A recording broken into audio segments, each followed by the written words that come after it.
Welcome, my fellow historian. Today, we journey back over 4,500 years to the heart of ancient Egypt, to a place where stone and sand come together in one of humanity's greatest achievements, the Great Pyramid of Khufu. We'll explore the stories of the people who built it, the secrets hidden within its walls, and the legacy it left behind.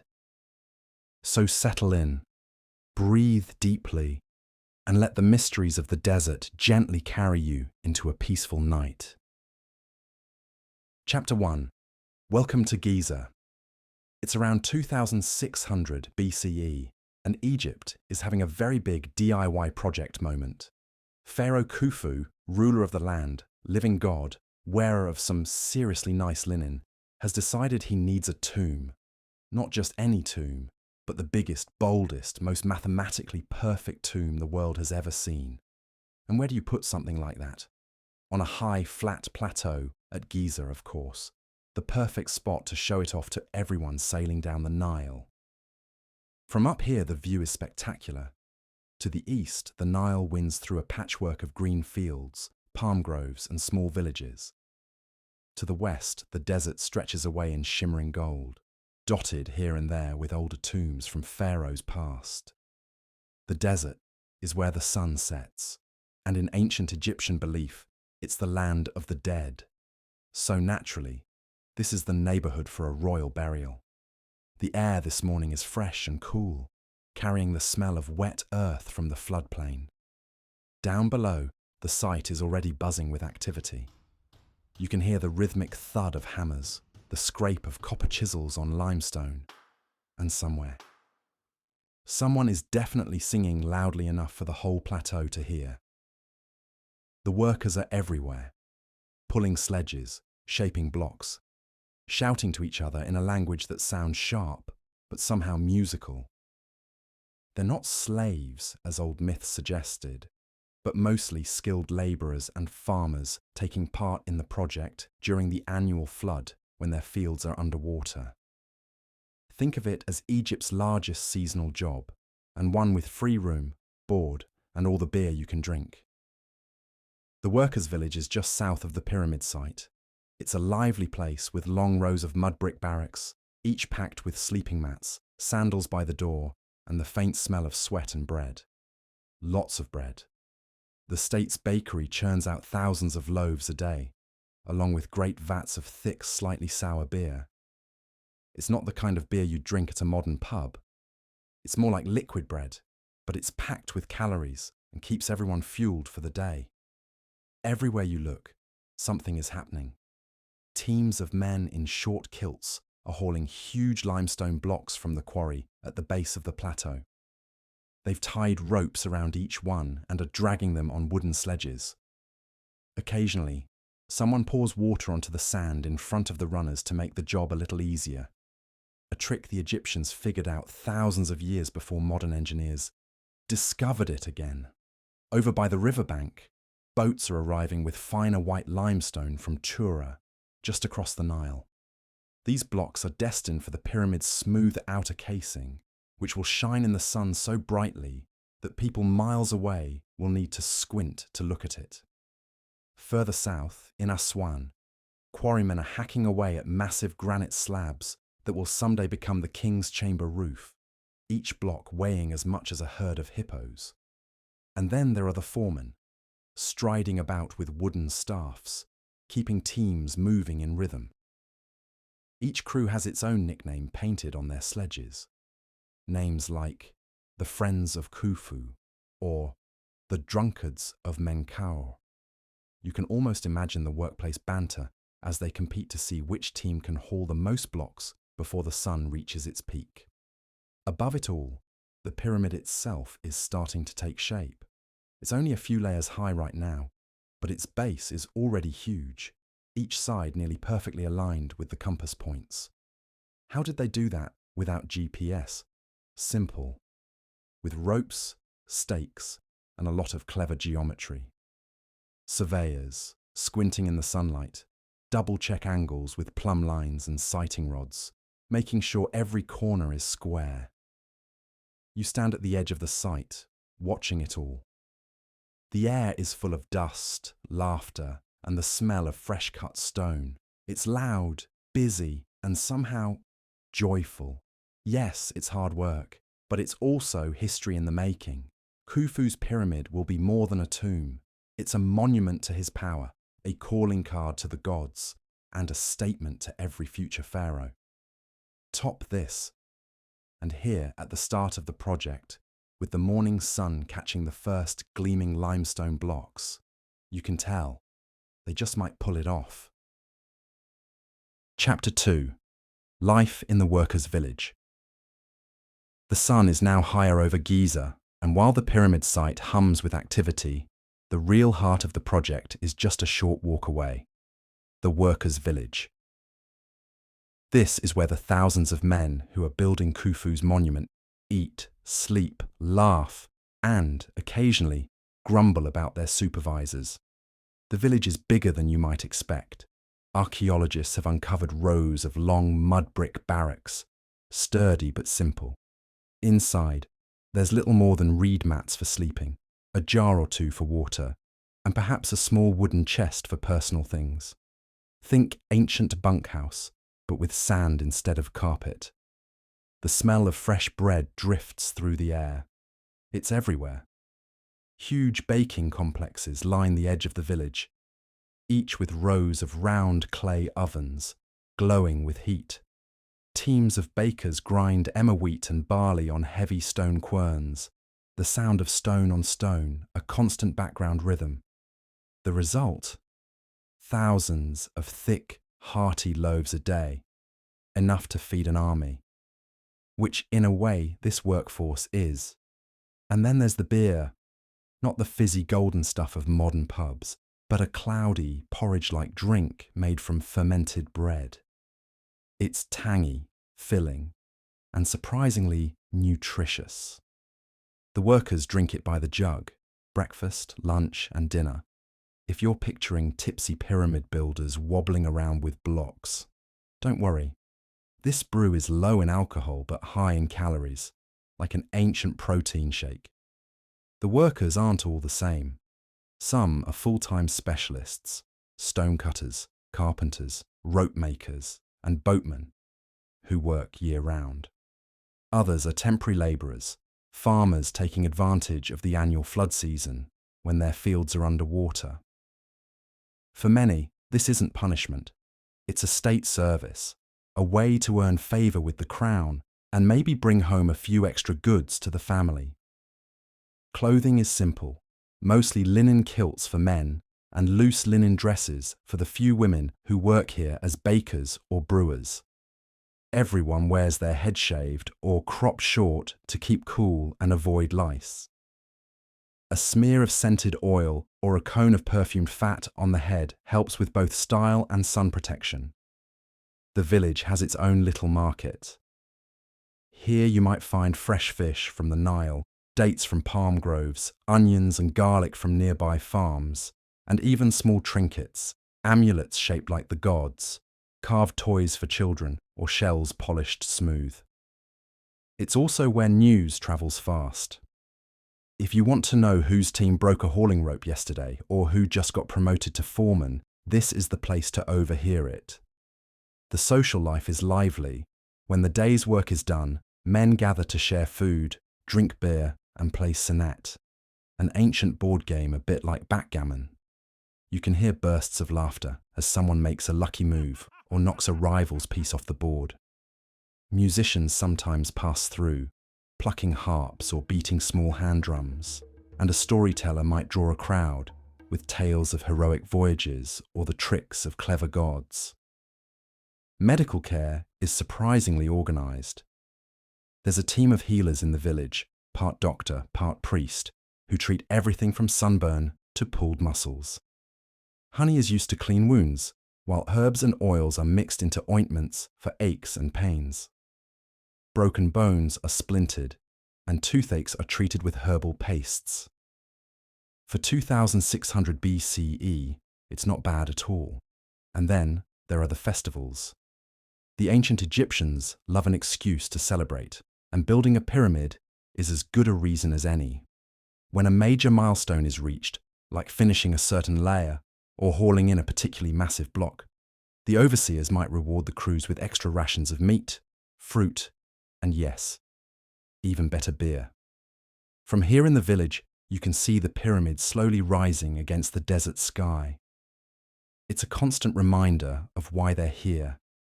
Each worker, whether hauling stone, baking bread, or repairing ropes, is part of something bigger than themselves. A monument they know will outlast them, their children, and even the memory of their names. Of course, that doesn't mean they can't have fun along the way. Between the jokes, the games, and the evening songs drifting across the sand, life here is as much about community as it is about construction. Tomorrow they'll wake before sunrise, ready to do it all again. One loaf, one jug, one stone at a time. And bit by bit, Khufu's dream will take shape. Chapter 3. Quarrying and moving the stones. If you want to build the biggest pyramid in the world, you need stone. A lot of stone. About 2.3 million blocks, in fact. That's enough to build a wall around all of ancient Egypt, though Khufu probably thought that would be less impressive than a massive triangle you can see for miles. Luckily, the Giza plateau comes with a built-in advantage: limestone. Just a short walk from the pyramid site, the bedrock peeks through the desert sand, ready for the picking. The coarser local limestone is perfect for the pyramid's core. The smoother, gleaming white limestone for the outer casing. That's quarried across the river at Tura and ferried here on boats during the Nile's annual flood. Let's start at the local quarry. The sound here is constant, the chink, chink, chink of copper chisels and the deeper thuds of dolerite pounders. Men stand over shallow trenches, patiently cutting narrow channels into the stone. Once the block is outlined, they insert wooden wedges into the groove and soak them with water. As the wood swells, pop, the block cracks free. No explosives, no power saws. Just clever use of physics and patience. Each block weighs about 2.5 tons, about the same as a family car. Now comes the fun part: moving it. The most famous method is the sledge, a sturdy wooden frame that cradles the block. Teams of workers, sometimes over a dozen strong, grab thick ropes and start pulling. But here's the trick. Someone walks ahead with a jug of water, pouring it onto the sand. Wet sand is more compact, which cuts friction in half. That means fewer sore backs and fewer arguments about whose turn it is to pull. From the quarry, the blocks are dragged up to the construction site. For the core stones, the trip is short but uphill. Crews work in rhythm, chanting as they haul, their bare feet digging into the sand. The chant isn't just for fun, it keeps everyone pulling at the same time, which is crucial unless you want the sledge to lurch and throw a block. And yes, sometimes that happens. A block tips, someone trips, there's a lot of shouting, and everyone has to stop to get it back in place. But overall, it's an incredibly well-oiled system. The Egyptians didn't just throw people at the problem, they organized them into gangs with nicknames, friendly rivalries, and designated roles. For the fancier Tura limestone, the process is a bit more glamorous. First, the blocks are loaded onto wooden boats, wide and flat-bottomed, perfect for heavy cargo. These boats glide down the Nile with the help of the steady north wind. Once at Giza, the blocks are unloaded onto sledges and dragged up to the site. If the water is high enough during the flood season, boats can come almost right up to the base of the plateau. And then there's granite, the show-off stone. Quarried 800 kilometers south at Aswan, these blocks are massive and dense. Some weigh as much as 70 tons. Imagine trying to move that without cranes. The solution? Huge river barges, timed to sail during the flood when the current is fast and deep. It's slow, nerve-wracking work, but when those gleaming pink granite beams arrive, it's worth it.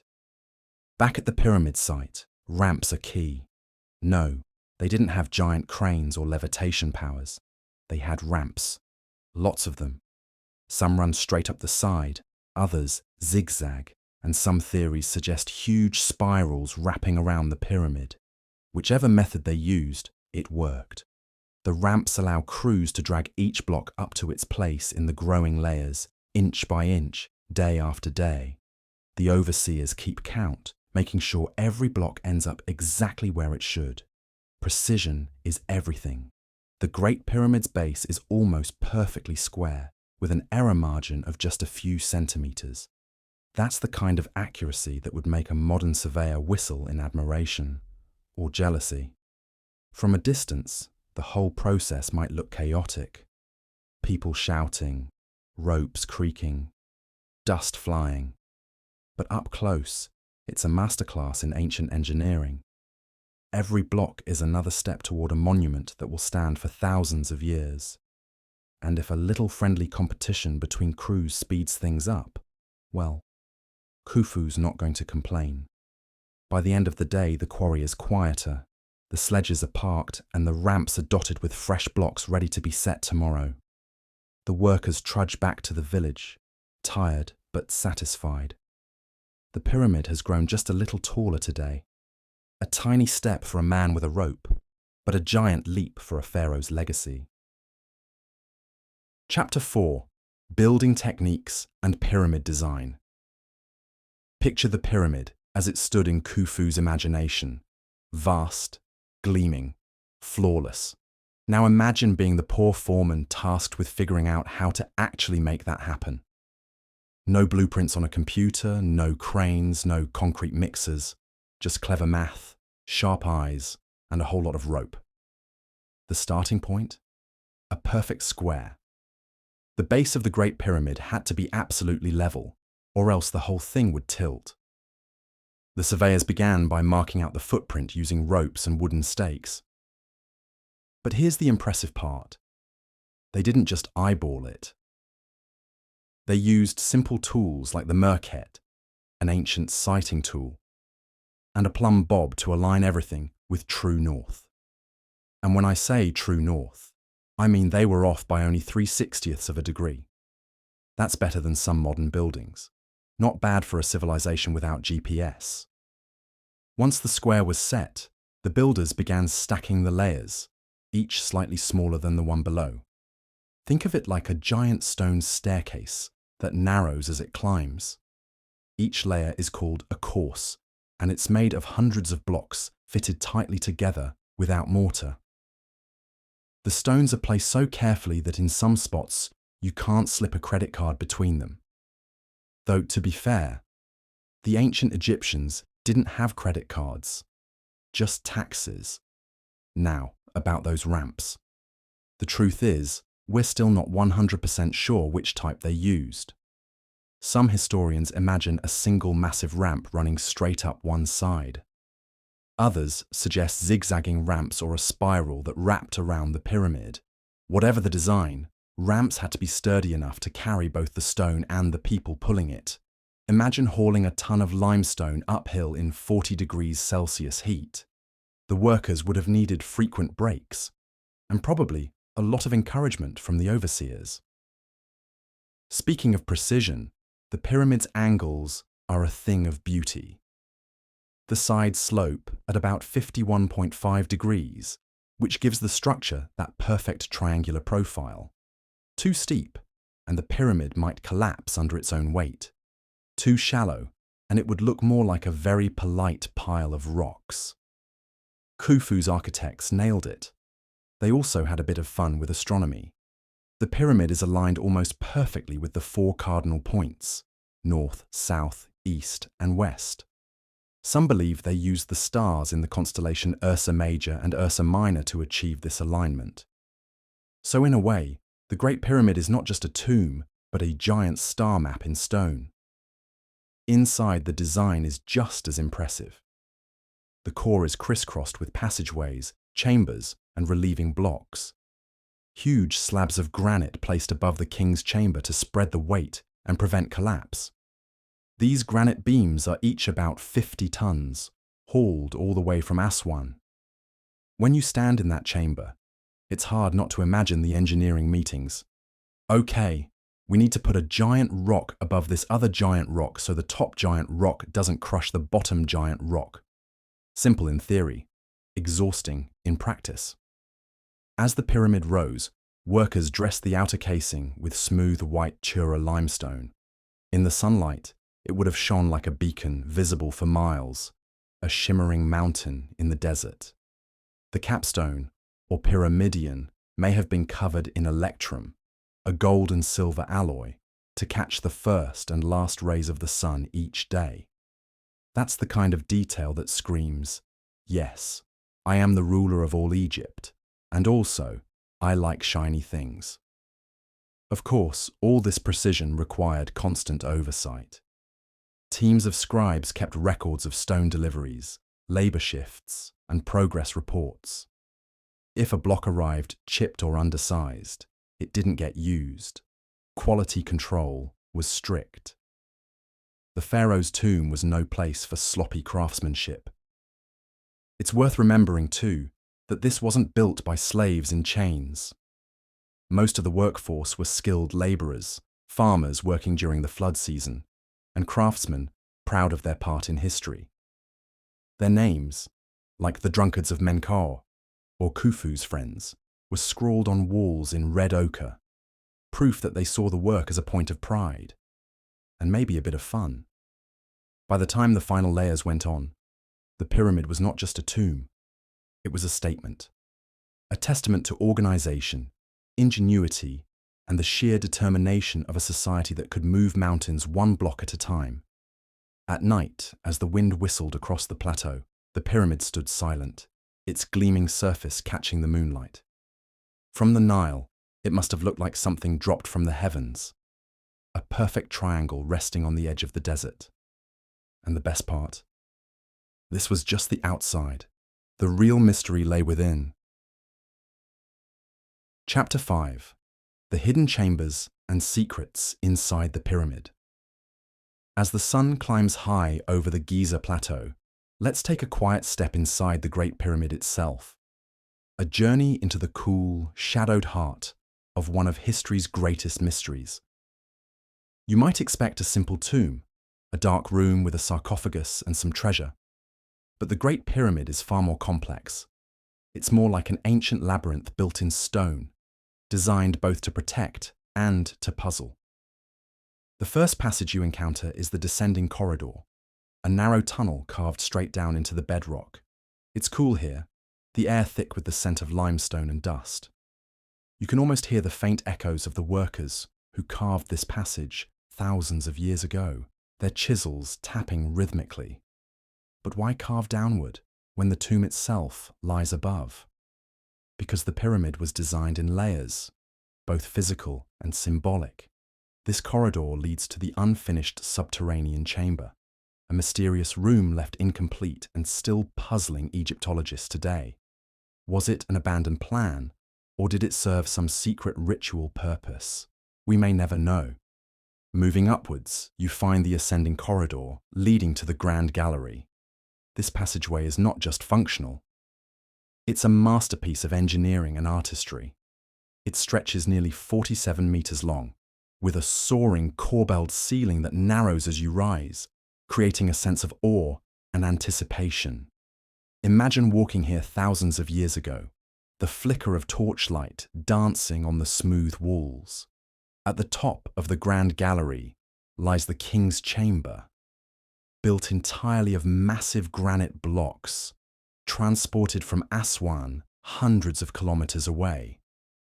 The chamber's walls and ceiling are perfectly joined, creating an almost eerie silence.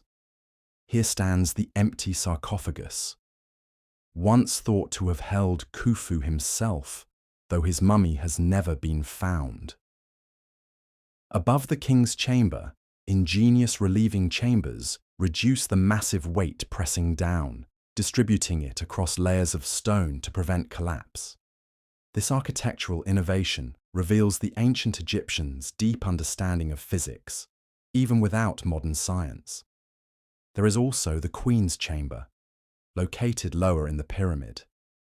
Despite its name, it likely was never used for a queen's burial. Its purpose remains a mystery, sparking theories from symbolic rituals to architectural balance. And then there are the narrow air shafts, tiny tunnels that pierce the pyramid's sides, aligned precisely with certain stars. Once thought to be ventilation shafts, many experts now believe they held religious significance, connecting the pharaoh's soul to the heavens. Inside these silent corridors and chambers, time feels suspended. The builders' voices have long faded, but their mastery echoes in every perfectly cut stone, every hidden passageway. It's easy to imagine how the ancient Egyptians might have felt entering this sacred space, a mix of reverence, wonder, and maybe a touch of fear. After all, this was meant to be a gateway to eternity. As you step back out into the bright sunlight, the pyramid looms above, radiant and imposing. Its secrets remain locked inside, waiting for future generations to uncover. But for now, the Great Pyramid stands as both a monument to human ingenuity and a quiet invitation to dream of ancient worlds. Chapter 6. The Legacy of Khufu and the Pyramid's place in history. As the day winds down on the Giza plateau, let's take a moment to think about Khufu, the man behind this colossal pyramid, and what his legacy means thousands of years later. Khufu ruled Egypt for about 23 years, around 2589 to 2566 BCE. While we don't know every detail about his personality, ancient records and monuments give us a glimpse. He was a powerful, ambitious ruler who wanted to be remembered forever. And what better way than to build a monument visible from miles around? The Great Pyramid was a statement. I am the living God, and this is my eternal home. It was designed to last forever, and it has. Over 4,500 years later, it still stands, a testament to human ingenuity, determination, and a touch of divine ambition. But Khufu's pyramid isn't just about the man himself. It represents a peak of ancient Egyptian civilization, from art and religion to engineering and social organization. Building it required thousands of people working together, all coordinated like a giant orchestra. It was a symbol of unity and the strength of the state. Over the centuries, the Great Pyramid inspired awe and mystery. The ancient Greeks called Khufu Cheops, and stories about the pyramid grew into legends. Some thought it was built by giants or even aliens. Others believed it held hidden chambers filled with treasure. And while some of these ideas are more fiction than fact, the mystery adds to the pyramid's magic. Khufu's pyramid is also the oldest of the 7 wonders of the ancient world, and the only one still standing. That's right, the Great Pyramid has outlasted the Hanging Gardens of Babylon, the statue of Zeus, the Colossus of Rhodes, and all the rest. It's like the ultimate ancient rock star, still stealing the show after millennia. Its presence shaped the landscape of Egypt, and it continues to draw millions of visitors every year who come to marvel at its size, precision, and timeless beauty. Scientists and archaeologists still study it, uncovering new secrets and learning about the people who built it. For many, the Great Pyramid is a symbol of possibility, a reminder that with enough vision, planning, and teamwork, humans can create wonders that last far beyond their own lifetimes. As the stars appear above Giza tonight, the pyramid stands silent, watching over the desert, a guardian of history, a monument to the past, and an invitation to dream. And so, the story of Khufu and his pyramid continues, whispering across the ages, ready to lull you into a restful sleep, filled with the mysteries of ancient Egypt. Chapter 7. The Mysteries and Modern Discoveries. Even after thousands of years, the Great Pyramid refuses to give up all its secrets. It's like that wise old friend who knows a little too much, but enjoys keeping you guessing. For centuries, explorers, archaeologists, and curious travelers have tried to uncover every hidden corner of this colossal monument. Despite all their efforts, the pyramid still holds mysteries that spark wonder and debate. Take, for example, the famous air shafts we talked about earlier. For years, scientists wondered if they were simply ventilation ducts, a way to let fresh air in for workers or spirits. But recent studies suggest something far more intriguing. These narrow tunnels align with stars important in ancient Egyptian religion, like Sirius and Orion's belt. Could they have been symbolic pathways for the pharaoh's soul to join the gods? It's a beautiful idea, mixing astronomy with spirituality in stone. Then there's the question of hidden chambers.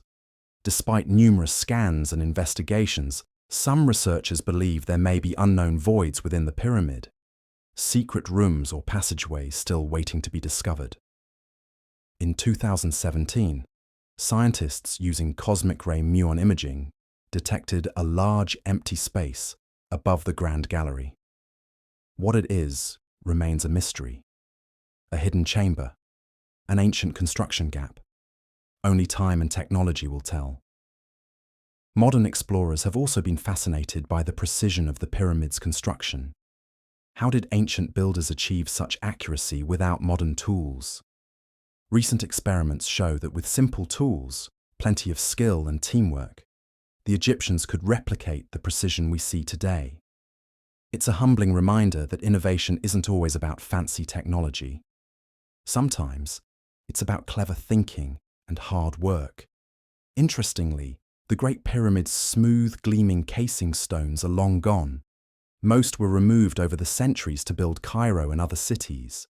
But in the early days, the pyramid would have shone like a giant mirror, dazzling travelers on the Nile. Imagine sailing down the river, the sun bouncing off those white stones, a beacon of royal power and divine protection. Archaeologists have also uncovered fascinating insights into the workers themselves.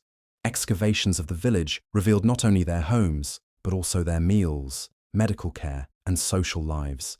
They were a community proud of their role in building one of the world's greatest monuments. Every new discovery adds to the pyramid's story, painting a richer picture of ancient Egypt's brilliance and humanity. So tonight, as you drift off to sleep, imagine standing at the base of the Great Pyramid. Feel the desert breeze, hear the distant echoes of chisels on stone, and sense the awe of thousands who built and revered this timeless wonder. The pyramid still watches, still guards its secrets, and still invites us to wonder. Chapter 8. The Great Pyramid in popular culture and its enduring fascination. Over thousands of years, the Great Pyramid of Khufu has not only stood tall on the Giza plateau, but also firmly in the imagination of people around the world. It's more than just a pile of ancient stones. It's a symbol, a mystery, and a source of endless inspiration. From the time of the ancient Greeks, who called it the Pharaoh's Needle, to today's blockbuster movies and novels, the pyramid has captured imaginations like few other monuments. Take the explorers of the 19th century, adventurous souls like Howard Vyse, who blasted through hidden chambers with gunpowder in search of treasures. Though controversial by today's standards, their expeditions fueled fascination and led to important discoveries. In modern times, the pyramid is a star of documentaries, video games, and countless books. It features in everything from Indiana Jones adventures to the puzzles of Assassin's Creed. Its iconic shape is instantly recognizable, a global symbol of mystery and human achievement. People are drawn to the pyramid for many reasons. Some seek the thrill of ancient secrets. Others admire the architectural genius, and many simply marvel at its endurance, standing for over 4,500 years against the harsh desert winds, earthquakes, and the passage of time. Even pop culture has had a bit of fun with the pyramid's mystique. You might have heard theories about aliens building it, or secret codes hidden in its stones. While these make for entertaining stories, the real marvel lies in human creativity and perseverance. The pyramid also inspires art and music, with countless painters, photographers, and composers paying tribute to its grandeur. It's been featured on everything from postage stamps to concert backdrops, proving that even millennia later, it still shines in our culture. For Egypt, the Great Pyramid remains a source of national pride and identity. It's a reminder of the country's incredible history and contributions to civilization. Tourists flock to Giza, eager to walk among the giants of stone and feel connected to the ancient world. And for those who visit or simply dream about it from afar, the pyramid offers a moment of awe and reflection, a chance to consider what humanity can achieve when imagination meets determination. So as you settle in to rest tonight, picture the Great Pyramid bathed in moonlight, its smooth stones glowing softly. Think about the hands that shaped each block, the stories carved in every corner, and the timeless mystery that still surrounds this ancient wonder. It's a story that continues to grow, just like the pyramid itself did all those years ago, one careful, steady block at a time. Chapter 9. The Workers' Stories.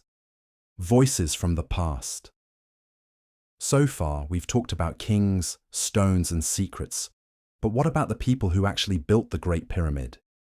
The thousands of workers who hauled, carved, and assembled the millions of blocks. Their stories often get lost in history's grand narrative, but thanks to archaeology, we can now hear a bit of their voice. These workers weren't slaves chained to the desert sun, as old myths once said. Instead, they were skilled laborers, craftsmen, farmers, and even seasonal workers who took pride in their role. Think of them as an ancient team of builders, experts in their craft, united by a common purpose. Archaeologists have uncovered a whole village just south of the pyramid, complete with barracks, bakeries, and even a hospital. This was their home during the construction, a bustling community alive with work, rest, and camaraderie. The food remains tell us a lot. Bones found nearby show they ate mainly beef, lamb, and fish, a surprisingly rich diet for workers, and plenty of bread and beer kept their energy up. It wasn't luxury, but it was enough to keep them strong and healthy. Interestingly, some workers even received medical care for injuries and illnesses, showing the Egyptians valued their laborers. Broken bones were set, wounds treated with honey and herbs, and sick workers cared for in an early form of healthcare. Imagine having an ancient doctor keeping you going during a long project. Not so different from today's support teams. These men also left their mark in more playful ways. Graffiti scratched on the stones reveals jokes, team names, and even doodles, a glimpse into their daily lives and sense of humour. Groups called themselves names like the Drunkards of Menkaura or the Friends of Khufu, showing they took pride in their work and enjoyed some friendly rivalry. Work schedules were organised, but there was room for celebration too. When a big milestone was reached, workers might get extra food or beer, a little party in the desert to celebrate progress. And when the day ended, games like Senet, music, and storytelling helped build a sense of community and keep spirits high. Hearing these voices from the past reminds us that behind the stone and grandeur were real people, with families, hopes, and stories. They are the heart of the pyramid's legacy, the many hands that made Khufu's dream a reality. So tonight, as you close your eyes, imagine the laughter, the chants, and the quiet moments shared in that ancient village. The Great Pyramid isn't just a monument to a king, it's a monument to every person who helped build it, block by block. Chapter 10. Reflections. As our journey through the story of the Great Pyramid comes to a close, take a moment to breathe deeply, and let the ancient world settle softly around you. We began at the bustling construction site, the clatter of chisels, the rhythm of sledges, moving heavy stones, the warmth of community in the workers' village. We followed the careful hands of builders and craftsmen, the clever minds of architects, and the grand vision of Pharaoh Khufu himself. This pyramid is more than just a stone structure. It's a symbol of human creativity, resilience, and the desire to reach beyond our own lifetimes. A testament to what people can accomplish together, even without modern technology. Imagine the desert wind brushing over the smooth limestone, the sun setting behind the horizon, and the stars rising to watch over this ancient marvel. The pyramid has stood silent through centuries of change. Empires risen and fallen, sands shifted, and new stories born. Tonight, as you prepare to rest, let the calm presence of the Great Pyramid guide you into peaceful sleep. Think of the millions of stones laid with care, the echoes of voices long past, and the timeless mystery that still surrounds this wonder. Like the pyramid itself, your dreams can be built one peaceful moment at a time, steady, strong, and quietly magnificent. Thank you for joining us on this calm journey through the wonders of the Great Pyramid. If you enjoyed traveling back in time, don't forget to like and subscribe for more stories that bring history to life. Until next time, may your dreams be as steady and timeless as the stones of ancient Egypt. Good night.